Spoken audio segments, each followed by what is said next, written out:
2016 ഉമ്മൻചാണ്ടി സർക്കാരിൻ്റെ പതനത്തിന് വഴിയൊരുക്കിയത് ബാർക്കോഴ വിവാദമായിരുന്നു. 2015 കെ.എം. മാണിക്ക് മന്ത്രിപദവി നഷ്ടമായതും ഈ വിവാദത്തെ തുടർന്നായിരുന്നു. കേരള രാഷ്ട്രീയത്തെ പിടിച്ചുലച്ച ബാർക്കോഴ വിവാദത്തിൻ്റെ വിശദാംശങ്ങൾ നമ്മളുമായി പങ്കുവെക്കുവാൻ കോൺഗ്രസിൻ്റെ രാഷ്ട്രീയകാര്യ സമിതി അംഗവും മുൻ MLA-യുമായ ജോസഫ് വാഴക്കൻ ഇന്ന് നമ്മളോടൊപ്പമുണ്ട്. വാഴക്കൻജി, സ്വാഗതം. നമസ്കാരം. ഈ ബാർക്കോഴ കേസിൻ്റെ പശ്ചാത്തലത്തെക്കുറിച്ച് ഒന്ന് പ്രേക്ഷകർക്ക് വേണ്ടി അങ്ങൊന്ന് വിശദീകരിക്കാം. ബാർക്കോഴയുടെ കാര്യങ്ങളൊക്കെ കേരളത്തിൽ എല്ലാവർക്കും അറിയാവുന്ന കാര്യങ്ങളാണ്.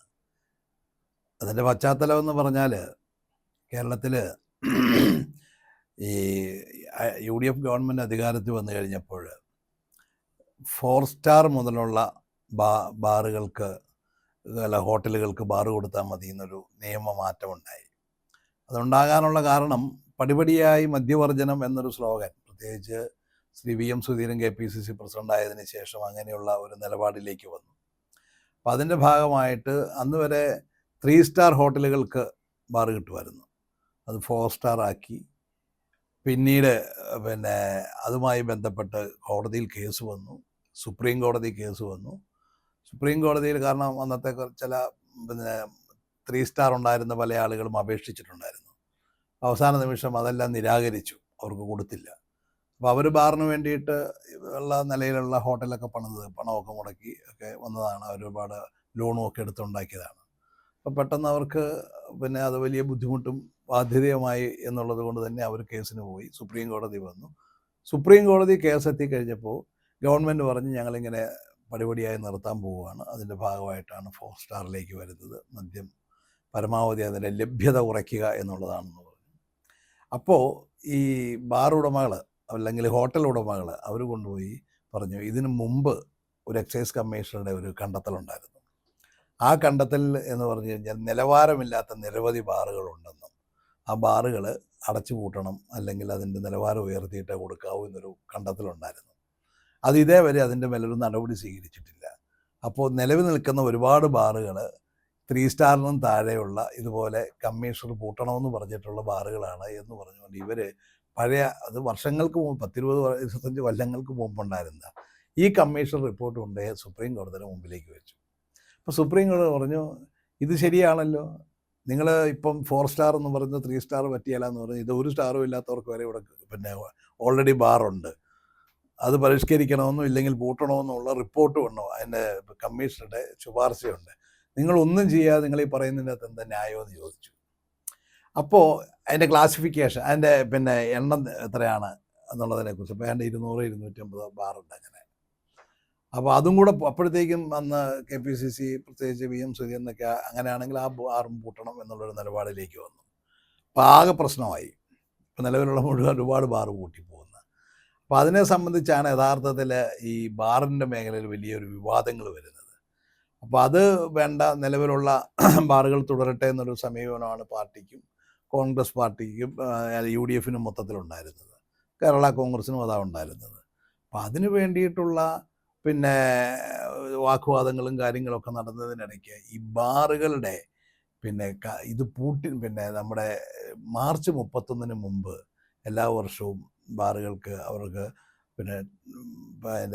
തുക അടച്ചിട്ട് പുതുക്കേണ്ട സമയമാണ്. ലൈസൻസ് പുതുക്കേണ്ട സമയം മാർച്ച് 31 കട്ട് ഓഫ് ഡേറ്റ്. ആ വർഷം പാർലമെൻറ്റ് തെരഞ്ഞെടുപ്പ് നടക്കുന്ന സമയമാണ്. ഇപ്പോൾ 2014 പാർലമെൻറ്റ് തെരഞ്ഞെടുപ്പ് നടക്കുന്ന സമയം കൂടെ ആയതുകൊണ്ട് ഇതിങ്ങനെ വിവാദങ്ങൾ ഇങ്ങനെ നീണ്ടു പോയി അവസാനം 2014 മാർച്ച് മാസം 25-ാം തീയതിയിലെ ക്യാബിനറ്റ് മീറ്റിംഗ് എത്തുന്നിടം വരെ ഇത് പോയി. അപ്പോൾ ഇതിനിടയ്ക്ക് ബാർ ഉടമകളെല്ലാവരും അവരെല്ലാ മന്ത്രിമാരെയെല്ലാം കാണുന്നു. അവരുടേതായ രീതിയിലുള്ള നിവേദനങ്ങളും അപേക്ഷകളും സമ്മർദ്ദങ്ങളുമായിട്ട് ഇങ്ങനെ എല്ലാവരെയും മാറി മാറി കണ്ടുകൊണ്ടിരിക്കുക. അപ്പോൾ എല്ലാവർക്കും അത് പുതുക്കി കൊടുക്കണമെന്നുള്ള കാര്യത്തിലൊന്നും ആർക്കും അഭിപ്രായ വ്യത്യാസമില്ല. തെരഞ്ഞെടുപ്പ് ഓൾറെഡി ഡിക്ലെയർ ചെയ്ത് കഴിഞ്ഞു.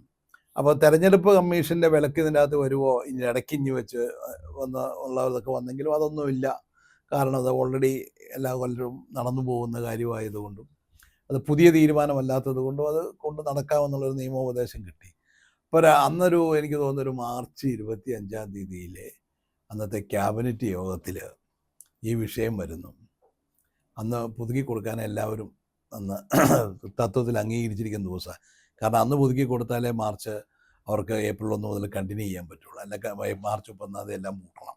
നടപടിക്രമങ്ങൾ പൂർത്തിയാക്കി എല്ലാ ബാറും പൂട്ടേണ്ടി വരും. അപ്പോൾ അത് ആ 25-ാം തീയതിയിലെ ക്യാബിനറ്റിൻ്റെ യോഗം നടക്കുമ്പോൾ അന്ന് ഈ ക്യാബിനറ്റ് യോഗത്തിൽ ഞാൻ കേട്ടത്, ഞാൻ ക്യാബിനറ്റ് യോഗത്തിലില്ലല്ലോ, പക്ഷേ എനിക്കറിയാവുന്ന MLA ആണല്ലോ, ഞാൻ MLA ആണ്. ആ യോഗത്തിൽ ഇത് വന്നു, അജണ്ടയായിട്ട് വന്നു. പക്ഷേ ഇത് പിന്നെ ലോ ഡിപ്പാർട്ട്മെൻറ്റ് കണ്ട്, ലോ മിനിസ്റ്റർ കണ്ടിട്ടാണ് സാധാരണ ക്യാബിനറ്റിൽ വരേണ്ടത്. അന്ന് മാർച്ച് 25 കഴിഞ്ഞാൽ പിന്നെ അടുത്ത ക്യാബിനറ്റ് പിന്നത്തെ ആഴ്ചയിലേ ഉള്ളൂ, അല്ലെങ്കിൽ സ്പെഷ്യൽ ക്യാബിനറ്റ് കൂടണം. അപ്പോൾ ഈ ക്യാബിനറ്റിൽ തന്നെ വെച്ച് ഇത് നടപടിക്രമം ഇതിൻ്റെ അംഗീകാരം കൊടുക്കണം എന്നുള്ള ഒരു മൊത്തത്തിലുള്ളൊരു അഭിപ്രായം വന്നു. അപ്പം പക്ഷേ ഈ പെട്ടെന്ന് മാണി സാർ കയറി ഇടപെട്ട് മാണി സാർ പറഞ്ഞു, ഇത് ലോ ഡിപ്പാർട്ട്മെൻറ്റ് കണ്ടതാണോ എന്ന് ചോദിച്ചു. അപ്പം പിന്നെ അന്നത്തെ എക്സൈസ് മന്ത്രി പറഞ്ഞ് കണ്ടതാണെന്ന് പറഞ്ഞു. കാരണം ലോ ഡിപ്പാർട്ട്മെൻറ്റ് കണ്ടതാണ്, പക്ഷേ ലോയിൽ നിന്ന് സമയമില്ലാത്തത് കൊണ്ട് നേരിട്ട് ക്യാബിനറ്റിലേക്ക് വാങ്ങുക ചെയ്തത് എക്സൈസ് മന്ത്രി. അപ്പം ലോ മിനിസ്റ്റർ വഴിയായിട്ട് കടന്നു വരേണ്ട കാര്യമുണ്ട്. ലോ ഡിപ്പാർട്ട്മെന്റിൽ ചെന്നു. അപ്പം മാണി സാർ പറയുന്നത് ലോ മിനിസ്റ്റർ കണ്ടിട്ടില്ലല്ലോ. ഇതൊന്നും പിന്നീട് പലപ്പോഴായിട്ട് പല ഇതായിട്ട് ഔദ്യോഗികമായിട്ടൊന്നും ആരും പറഞ്ഞിട്ടുള്ള കാര്യമല്ല, വാർത്തകളായിട്ട് പുറത്ത് വന്നിട്ടുള്ള കാര്യങ്ങളതല്ല. അപ്പോൾ ലോ മിനിസ്റ്റർ കണ്ടില്ലല്ലോ എന്ന് പറഞ്ഞു. അപ്പോൾ എക്സൈസ് മന്ത്രി പറഞ്ഞു അത് ലോ ഡിപ്പാർട്ട്മെൻറ്റ് കണ്ടതാണെന്ന് പറഞ്ഞു. അപ്പം പറഞ്ഞു ഇല്ല, അത് മിനിസ്റ്റർ കണ്ടിട്ടില്ല എന്ന് പറഞ്ഞു. അപ്പം പെട്ടെന്ന് എക്സൈസ് മന്ത്രി പിന്നെ അല്പം, കാരണം അദ്ദേഹമാണല്ലോ ഇത് വാങ്ങിച്ചുകൊണ്ട് വന്നത്, പുള്ളിക്ക് ആ കാര്യത്തിൽ അല്പം ഒരു നീരസം വന്നു. പുള്ളി പറഞ്ഞു അങ്ങനെയാണ് വേണ്ട എന്ന് പറഞ്ഞു. അപ്പോൾ ഉമ്മൻചാണ്ടി പറഞ്ഞു, ഇപ്പോൾ തർക്കത്തിലേക്ക് വന്നു. അപ്പോൾ ഉമ്മൻചാണ്ടി പറഞ്ഞു അങ്ങനെയാണ് പിന്നെ അത് മാറ്റി വെക്കാം, നമുക്ക് അടുത്തതിലേക്ക് വെക്കാമെന്ന് പറഞ്ഞു. ലോ മിനിസ്റ്റർ കണ്ടുവന്നായ അതൊരു പ്രധാനപ്പെട്ട ദിവസമായിരുന്നു അത്. കാരണം ഞാൻ പറയില്ല, മാർച്ച് 25 പിന്നെ ക്യാബിനറ്റ് കൂടുന്നത് ഏപ്രിൽ 1 ശേഷമാണ്. മാർച്ച് 31 ഇത് പുതുക്കി കൊടുക്കേണ്ട ദിവസമാണ്. ഈ വാർത്ത അപ്പോൾ അതങ്ങ് മാറ്റിവെച്ചു. അന്ന് ഈ വാർത്ത നേരെ പിന്നെ പുറത്തോട്ട് വരുന്നു, പിന്നെ ബാറുകൾക്ക് പുതുക്കി കൊടുത്തിട്ടില്ല.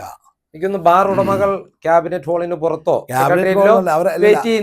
അവർ മുഴുവനുണ്ടല്ലേ ഇതിന് ആകാംക്ഷാപൂർവ്വം വാർത്തകൾക്ക് വേണ്ടിയിട്ട് ഇങ്ങനെ. എല്ലാവരും വലിയ ബിസിനസ്സുകാരല്ലേ, അവരൊരുപാട് പണമെല്ലാം മുടക്കിയിരിക്കുന്നതല്ലേ. അപ്പോൾ അവരെല്ലാവരും അന്ന് ട്രിവാൻഡ്രത്തുണ്ടായിരുന്ന അവിടെ ഇവിടെയെല്ലാം പെട്ടെന്ന് വാർത്ത വരുന്നു, സമ്മതിച്ചില്ല. മാണി സാറ് മുടക്കി, അതിൻ്റെ പേരിൽ നടന്നില്ല എന്ന് വന്നു. മാണി സാറ് തത്വത്തിൽ ബാറിനെ പുതുക്കി കൊടുക്കണമെന്നുള്ളതിന് ഏറ്റവും മുൻപന്തിയിൽ നിന്ന ആൾ തന്നെയാണ്. കാരണം അദ്ദേഹത്തിൻ്റെ ബന്ധുക്കളും മരുമക്കൾക്കും ഒക്കെ ഉണ്ട് ബാറും കാര്യങ്ങളും ഒക്കെ ഉള്ളതാണ്. അതുകൊണ്ട് അദ്ദേഹത്തിനെ സംബന്ധിച്ചിടത്തോളം അദ്ദേഹത്തിന് ബാറ് നിർത്തണമെന്നൊരു നിർബന്ധമുള്ള ആളല്ല. അതേസമയം കേരളത്തിൽ ഈ ബാറുമായി ബന്ധപ്പെട്ട എല്ലാം പുതുക്കണമെന്നൊക്കെ പറഞ്ഞ് KCBCയും അവരുടെ മദ്യവർജന സമിതിയും ഒക്കെ വലിയ പ്രക്ഷോഭമൊക്കെ നടത്തുന്നുണ്ട്. പ്രത്യേകിച്ച് KCBCയുടെ മദ്യവർജന സമിതിയൊക്കെ ഭയങ്കരമായിട്ട് പ്രക്ഷോഭവും കാര്യങ്ങളും ഒക്കെ നടത്തുന്നുണ്ട്. അപ്പം ഇത് നടന്നില്ല, ഇത് അന്ന് മാറ്റിവെച്ചു. അപ്പോഴത്തേക്കും ബാറ് മുതലാളിമാരെല്ലാവരും ഭയങ്കരമായ ക്ഷുഭിതരായി, പ്രശ്നങ്ങളായി, അവർക്ക് ഇതിനെക്കുറിച്ചുള്ള പരാതിയായി, വാർത്തകളായി ഇങ്ങനെ പോയി. അതിനെ സംബന്ധിച്ചുണ്ടായൊരു ചർച്ച ബന്ധപ്പെട്ട് നമ്മുടെ ദൂരദർശനിലെ ടെലിവിഷനിൽ നടന്നൊരു ചർച്ചയുണ്ട്, ഏതോ ഒരു ചാനലിൽ നടന്ന ചർച്ച. ആ ചർച്ചയിലാണ് നമ്മുടെ ബിജു രമേശ് പറയുകയാണ്, അതെനിക്ക് തോന്നുന്നു TN പ്രതാപനാരെന്ന് തോന്നുന്നു. അപ്പം TN പ്രതാപനുമായിട്ട് ഇവർ തമ്മിൽ സംസാരിച്ച് വെല്ലുവിളിക്കുന്നതിനിടയ്ക്ക് പറഞ്ഞു ഞങ്ങൾ പൈസ കൊടുത്തതാണ്, കിട്ടിയില്ല എന്നൊക്കെ പറഞ്ഞുകൊണ്ടുള്ള ആരോപണം ഉന്നയിച്ചു. അപ്പോഴേക്കും അത് വേറൊരു രീതിയിലുള്ള വാർത്തയായി. ബാറ് കൊടുക്കാൻ വേണ്ടി പണം കൊടുത്തിട്ടും പിന്നെ ബാർ അനുവദിച്ചില്ല എന്ന് പറഞ്ഞുകൊണ്ടുള്ള ചർച്ചയായി. അപ്പോൾ അതങ്ങനെ ഒരു വലിയ വിവാദത്തിലേക്ക് അത് പയ്യെ പോവുകയാണ്. അങ്ങനെയാണ് ഈ ബാർ കോഴ വരുന്നത്. അപ്പോൾ അതിനെക്കുറിച്ച് അന്വേഷിക്കണമെന്നും പറഞ്ഞുകൊണ്ട് പിന്നെ ഉടനെ അന്നത്തെ പ്രതിപക്ഷ നേതാവ് അച്യുതാനന്ദൻ എഴുതി കൊടുക്കുന്നു, അന്വേഷണം നടക്കണമെന്ന് പറയുന്നു. പക്ഷേ ഇതിന് ബിജു രമേശിൻ്റെ ഒരു തെളിവുമില്ല. കാരണം ബിജു രമേശ് നേരിട്ട് ഒരു മന്ത്രിയെയും കാണാനോ കാരണം അദ്ദേഹത്തിന് ബാറൊക്കെ ഉണ്ടെങ്കിലും അസോസിയേഷൻ്റെ ഭാഗമാണെങ്കിലും അസോസിയേഷൻ്റെ നേതാവായിരുന്നില്ല. നേതാവാകാതിരുന്നത് കൊണ്ട് തന്നെ അങ്ങേര് ഇവിടെ ആരുടെ അടുത്ത് വരികയോ ഇതിനകത്ത് എന്ത് സംസാരിച്ചെന്നോ ഒന്നും അങ്ങേർക്ക് അറിയത്തുമില്ല. അപ്പം അങ്ങേര് കേട്ടുകേൾവിയുടെയൊക്കെ അടിസ്ഥാനത്തിൽ ഊഹാഭോഹങ്ങൾ വെച്ചുകൊണ്ടാണ് ഈ ആരോപണം ഉന്നയിച്ചത്. അദ്ദേഹത്തിന് അതിൻ്റെ അകത്ത് കൃത്യമായ തെളിവുകളും കയ്യിലില്ലാതിരുന്നു. അപ്പോൾ അതുകൊണ്ട് ഈ ആരോപണം ഉന്നയിച്ചു കഴിഞ്ഞപ്പോഴേക്കും പിന്നെ തെളിവ് കൊടുക്കണ്ടേ. അപ്പോൾ തെളിവിന് മാർഗമില്ലാതെ വന്നു കഴിഞ്ഞപ്പോൾ അദ്ദേഹം ഹോട്ടൽ ഉടമകളുടെ ഒരു യോഗം നടന്നു. ആ യോഗത്തിനകത്ത് ഇയാൾ റെക്കോർഡ് ചെയ്യും. റെക്കോർഡ് ചെയ്തപ്പോൾ അത് അങ്ങനെ കൊടുത്തു ഇങ്ങനെ കൊടുത്തു എന്നൊക്കെ പറഞ്ഞുകൊണ്ട് അവ്യക്തമായ ചില കാര്യങ്ങൾ, അതൊന്നും തെളിവായിട്ട് ആരും അംഗീകരിക്കുന്നതല്ല, അതിന് കൃത്യമായ തെളിവൊന്നും പറയാൻ പറ്റത്തില്ല. പക്ഷേ ഈ പിന്നെ കാസറ്റും ഒക്കെ ആയിട്ട്, ഈ CD ഒക്കെ ആയിട്ടാണ് നേരെ അച്യുതാനന്ദൻ വിജിലൻസ് ഡയറക്ടർ കൊണ്ടുപോയി പരാതി കൊടുക്കുന്നത്. അപ്പോൾ വിജിലൻസ് ഡയറക്ടർ അന്ന് വിൻസെൻ്റ് പോളാണ്, ഇന്നത്തെ വിജിലൻസ് അല്ല. ഇപ്പോൾ പിണറായി വിജയൻ്റെ വിജിലൻസ് എന്ന് പറഞ്ഞാൽ അതിനെ പിന്നെ അതിനെയൊക്കെ എല്ലാവരും ഷണ്ഡീകരിച്ച് കഴിഞ്ഞിരിക്കുന്നതാണല്ലോ അതിനെ. ഇപ്പോൾ കാരണം കൂട്ടിലല്ല, ആരാ വിജിലൻസ് ഡയറക്ടർ എന്ന് പോലും ഇപ്പം നമുക്കറിയത്തില്ല. വിജിലൻസിൻ്റെ കയ്യിൽ കൊണ്ട് ഒരു പരാതി കൊടുത്തിട്ട് യാതൊരു പ്രയോജനമില്ല. ഇപ്പോൾ നമ്മുടെ EDയുടെ, ഇപ്പോൾ നരേന്ദ്രമോദി ED കളിക്കുന്നത് പോലെയാണ്, EDയെ വെച്ച് ഉപയോഗിക്കുന്നത് പോലെയാണ് ഇവിടെ പിണറായി വിജയൻ വിജിലൻസിനെ വെച്ച് ഉപയോഗിക്കുന്നത്. ഒരു കാര്യമുള്ളതല്ല. ആരാണ് വിജിലൻസിൻ്റെ ആളുകൾ എന്ന് അറിയത്തില്ല, അദ്ദേഹത്തിന് ഇഷ്ടമുള്ള ഒരു സംവിധാനമായിട്ട് ഇങ്ങനെ പോകുന്നു എന്നുള്ളതേ ഉള്ളൂ. അപ്പോൾ വിജിലൻസ് ഡയറക്ടർ അന്ന് സ്ട്രോങ് ആണ് വിജിലൻസിൻ്റെ. അന്ന് ഡയറക്ടർ വിൻസെൻ്റ് പോൾ, ADGP എന്ന് പറയുന്നത് നമ്മുടെ ഇങ്ങനെ നമ്മുടെ പിന്നീട് വിജിലൻസ് ഡയറക്ടറായിരുന്ന നമ്മുടെ ജേക്കബ് തോമസ്, അതുപോലെ തന്നെ ദർബേസ് സാഹിബ് വേറൊരു ADGP. അപ്പം അങ്ങനെ വളരെ പ്രമുഖരായിട്ടുള്ളവരും സത്യസന്ധരും മാത്രമല്ല ഈ വളരെ റെപ്യൂട്ടേഷനുള്ള പോലീസ് ഉദ്യോഗസ്ഥന്മാരാണ്. അപ്പോൾ അവരെ സംബന്ധിച്ചൊന്നും ആർക്കും ഒരു അഭിപ്രായ വ്യത്യാസമില്ലാത്ത ആളുകൾ. അപ്പം അങ്ങനെയുള്ളൊരു വലിയ സമിതിയാണ് അന്നത്തെ വിജിലൻസ് എന്ന് പറഞ്ഞാൽ. ആ വിജിലൻസിൻ്റെ മുമ്പിലേക്ക് ആണ് അച്യുതാനന്ദന് ഇത് കൊടുത്തത്. അപ്പോൾ അതേ സമയത്ത് തന്നെ ആ വിജിലൻസിൻ്റെ ഇപ്പോൾ അന്ന് സുപ്രീം കോടതിയിൽ നിന്നൊരു വിധി ഉണ്ടായിരുന്നു.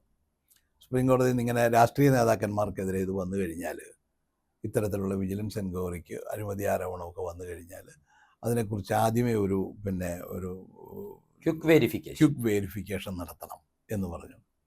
അപ്പോൾ ഈ ക്വിക്ക് വെരിഫിക്കേഷൻ നടത്തി 42 ദിവസത്തിനന്ന് വേറെ UPയിലെ ഒരു കലാവതിയോ മറ്റോ വേഴ്സസ് സ്റ്റേറ്റ് ഓഫ് UP ഒരു കേസുണ്ടായിരുന്നു. അപ്പോൾ ആ കേസിൻ്റെ അകത്ത് പറഞ്ഞിട്ടുണ്ടായിരുന്നു 42 ദിവസം നിങ്ങൾക്ക് ഈ വിജിലൻസിന് വേണമെങ്കിൽ എത്ര കാലം വേണമെങ്കിൽ അന്വേഷണം നീട്ടിക്കൊണ്ട് പോകാം, അതിന് സമയപരിധിയൊന്നുമില്ല. ഇപ്പം വിജിലൻസിൻ്റെ ക്വിക്ക് വെരിഫിക്കേഷനോ വിജിലൻസിൻ്റെ അന്വേഷണത്തിനോ ഇട്ട് കഴിഞ്ഞാൽ വിജിലൻസിന് ഇഷ്ടം പോലെ ഇത് നീട്ടിക്കൊണ്ട് പോകാനുള്ള സാഹചര്യമുണ്ട്. അപ്പോൾ അത് കൊണ്ടുപോകാതിരിക്കാനാണ് അന്ന് സുപ്രീം കോടതി UPയിലൊരു കേസിൽ ഇങ്ങനെ പറഞ്ഞത്, ക്വിക്ക് വെരിഫിക്കേഷൻ നടത്തിയിട്ടേ കേസ് അന്വേഷണത്തിന് FIR ഇടാൻ പാടുള്ളൂ. അത് 42 ദിവസം 7 ആഴ്ച ഒരു ടൈമുണ്ട്. ആ ടൈമിൽ ചെയ്യണം. സുപ്രീം കോടതിയിൽ ഒരു വിധിയുണ്ട്. അതൊന്നും ഇവിടെ ആദ്യഘട്ടത്തിലൊന്നും ബാധകമായിരുന്നില്ല, അതവിടെ ഒരു വിധിയായിട്ട് കിടക്കുന്നേ ഉണ്ടായിരുന്നുള്ളൂ. പക്ഷേ അന്ന് ശ്രീ സുനിൽകുമാർ CPIയുടെ നേതാവ് അദ്ദേഹം കൊണ്ടുപോയി ഹൈക്കോടതിയിലൊരു പരാതി കൊടുത്തു. ഹൈക്കോടതിയിൽ ഇതിന്മേൽ അന്വേഷണം നടക്കണം, വിജിലൻസ് എൻക്വയറി ഇങ്ങനെ നീട്ടിക്കൊണ്ടു പോകും, അതുകൊണ്ട് അനിശ്ചിതമായി നീട്ടിക്കൊണ്ടു പോകാൻ പാടില്ല. സുപ്രീം കോടതിയിൽ ഇങ്ങനൊരു കേസിൻ്റെ വിധിയുണ്ട്, ആ വിധിയുടെ അടിസ്ഥാനത്തിൽ ക്വിക്ക് വെരിഫിക്കേഷൻ എന്ന് പറയുന്നത് 42 ദിവസം കൊണ്ട് തീർക്കണം എന്ന് പറഞ്ഞുകൊണ്ട് ഇദ്ദേഹം പോയി നീട്ടിക്കൊണ്ട് പോരുന്നത്. അപ്പോൾ ഹൈക്കോടതി പറഞ്ഞു വിജിലൻസിൻ്റെ സാധാരണ മാനുവൽ അനുസരിച്ചുള്ള എൻക്വയറി അല്ല നടക്കേണ്ടത്. സുപ്രീം കോടതിയുടെ ആ ഡിസിഷൻ്റെ അടിസ്ഥാനത്തിൽ ക്വിക്ക് വെരിഫിക്കേഷൻ എന്ന് പറഞ്ഞാൽ അതിന് സമയോചിതമായിരിക്കണം, അല്ല അതിന് സമയബന്ധിതമായിരിക്കണം, 42 ദിവസം കൊണ്ട് ഇത് പൂർത്തിയാക്കണമെന്ന് പറഞ്ഞു. അപ്പോൾ 42 ദിവസത്തിനകം അന്വേഷണം നടക്കാൻ വേണ്ടി വിജിലൻസ് എല്ലാ തരത്തിലുള്ള ഇതിൻ്റെ കാരണം ക്വിക്ക് വെരിഫിക്കേഷനിൽ FIR ഒന്നും ഇല്ലല്ലോ. അപ്പോൾ FIR ഇല്ലാത്തതുകൊണ്ട് ആർക്കും സമൻസ് അയച്ചൊന്നും വിളിച്ചു വരുത്താൻ പറ്റിയല്ല. അപ്പോൾ അവരെയൊക്കെ പോയി കാര്യങ്ങൾ ഫാക്ട് ഫൈൻഡിങ് ആണ്. മനസ്സിലായി. അപ്പോൾ പോയി കണ്ട് അന്വേഷിക്കുക, ഇതൊക്കെ ശരിയാണോ എന്നുള്ളതിനെക്കുറിച്ച് അവരെ തെളിവുകൾ ശേഖരിക്കുക എന്നുള്ളത് മാത്രമേ ഉള്ളൂ. തെളിവുകൾ ശേഖരിക്കുക എന്നല്ല, ഇത് കാര്യങ്ങൾ മനസ്സിലാക്കിയിട്ട് ഇത് കേസ് നിലനിൽക്കുന്നതാണോ എന്ന് തീരുമാനിച്ചിട്ട് വേണം FIR ഇടാനുള്ള പറ്റുള്ളൂ. അപ്പോൾ അതിനാണ് ഇത് ഉപയോഗിക്കുന്നത്. പക്ഷെ 42 ദിവസമായപ്പോൾ ഇത് തെളിവ് ആരാ തരേണ്ടത്? ബാർ ഹോട്ടൽ ഉടമകളുടെ സംഘടനയാണ്, അവരാണ് കൊണ്ടുവന്ന് പൈസ തന്നത് ബിജു രമേശ് പറഞ്ഞിരിക്കുന്നത്. അച്യുതാനന്ദനും ഇതേ ആരോപണം ഉന്നയിച്ചിരിക്കുന്നത്. അപ്പോൾ അവർ പറയണം ഞങ്ങളാരും പൈസ കൊടുത്തിട്ടില്ല എന്ന് പറയണം. അപ്പോൾ അവരെ സംബന്ധിച്ചിടത്തോളം ബാർ ഇവിടെ പൂട്ടിയിട്ടിരിക്കുകയാണ്. അവരെല്ലാം വളരെ ഖിന്നരാണ്, വളരെ ദുഃഖിതരും ഖിന്നരുമായിട്ടിരിക്കുകയാണ്. അപ്പോൾ അവരുടെ ഡിമാൻഡ് എന്താണെന്ന് വെച്ച് കഴിഞ്ഞാൽ ഞങ്ങൾക്ക് ബാറിൻ്റെ തുറന്നു തരണം, ബാറ് പൂട്ടാൻ പറ്റില്ല എന്നുള്ള നിലപാട് അവർ സ്വീകരിച്ചുകൊണ്ടിരുന്നു. 42 ദിവസം ഈ വിജിലൻസുകാർ അവരെ വിളിച്ചിട്ടും അവരോട് വരണമെന്ന് പറയുകയും കാണണമെന്ന് പറഞ്ഞിട്ട് അവരാരും കാണാനും പോയില്ല. കാരണം അവർക്ക് ബാധ്യതയില്ല കാണാൻ പോകാൻ. മനസ്സിലായി. നോട്ടീസ് അയച്ചു വരുത്താൻ പറ്റത്തില്ല. അത് കാരണം ക്വിക്ക് വെരിഫിക്കേഷനാണ്. 42 ദിവസം ആകാറായപ്പോഴത്തേക്കും വിൻസെൻ്റ് പോൾ പറഞ്ഞു അവർ വന്ന് ഞങ്ങൾ കൊടുത്തിട്ടില്ല എന്ന് പറഞ്ഞില്ല എങ്കിൽ ഞങ്ങൾ FIR ഇട്ട് ഇവരെ വിളിച്ചു വരുത്തണം. FIR ഇട്ട് നിങ്ങൾ സമൻസ് കൊടുത്ത് അവരോട് വരാൻ പറയണം. ഞങ്ങൾ ചോദിക്കുന്ന ചോദ്യത്തിന് അവർ മറുപടി പറയാൻ ഉത്തരവാദിത്വമുണ്ട്, ഒരു ബാധ്യതയുണ്ട്. അതിനിനി ഞങ്ങൾക്ക് അതേ മാർഗമുള്ളൂ. മാത്രമല്ല ഇത് കോടതിയുടെ മേൽനോട്ടത്തിൽ നടക്കുന്ന ഒരു അന്വേഷണമാണ്. കോടതി 42 ദിവസം എന്ന് പറഞ്ഞു. മറ്റേ UP കേസിൻ്റെ അടിസ്ഥാനത്തിൽ സുപ്രീം കോടതി വിധിയുടെ അടിസ്ഥാനത്തിൽ വേണമിത് നടക്കണമെന്ന് കോടതി പറഞ്ഞു. അപ്പോൾ 42 ദിവസം കഴിഞ്ഞിട്ട് നമ്മൾ ഇക്കാര്യത്തിലൊരു തീരുമാനം പറഞ്ഞെങ്കിൽ കോടതി എന്താണ് ക്വിക്ക് വെരിഫിക്കേഷൻ്റെ നിങ്ങളുടെ നിഗമനം എന്താണെന്ന് ചോദിക്കുമ്പോൾ ഞങ്ങൾക്ക് പറയേണ്ടി വരും. അപ്പോൾ ഇവരാരും ഇതിനകത്ത് മറുപടി പറയാത്ത സാഹചര്യത്തിൽ, അല്ലെങ്കിൽ ഇവരാരും ഇതിനകത്ത് സഹകരിക്കാത്ത സാഹചര്യത്തിൽ FIR ഇട്ടേ പറ്റൂ എന്നുള്ളൊരു നിലപാട് വിൻസെൻ്റ് അമ്പോൾ എടുത്തു. ആ കാര്യം ഒന്ന് ഉമ്മൻചാണ്ടിക്കും കുഞ്ഞാലിക്കുട്ടിക്കും മാണി സാറിനും അന്നത്തെ ആഭ്യന്തരമന്ത്രിയായിരുന്ന രമേശ് ചെന്നിത്തലയ്ക്കും ഇവർക്ക് എല്ലാവർക്കും അറിയാവുന്ന കാര്യമാണ്. അപ്പോൾ അങ്ങനെയൊക്കെ ആണെങ്കിൽ അപ്പോൾ ലാസ്റ്റ് എല്ലാവരും കൂടെ പറഞ്ഞു അങ്ങനെ അവർ വന്ന് മറുപടി പറയുന്നില്ലെങ്കിൽ ഒരു കാര്യം ചെയ്യും, നിങ്ങൾ FIR ഇട്ട അന്വേഷണത്തിലേക്ക് പോകും എന്ന് ഇൻഡയറക്റ്റായിട്ട് പിന്നെ വിജിലൻസ് ഡയറക്ടർക്ക് ഇവരുമായിട്ട് സംസാരിച്ച് ഇവർ പറഞ്ഞു വേറെ മാർഗം നിയമപരമായിട്ട് എന്താണ് മുന്നോട്ട് പോകുക എന്നുള്ളൊരു നിലപാട് തന്നെയാണ് സ്വീകരിച്ചത്. മാണി സാറിനെ കൂടി അറിവോടെ അതും മാണി സാറിന് അറിയാവുന്ന കാര്യമാണ്.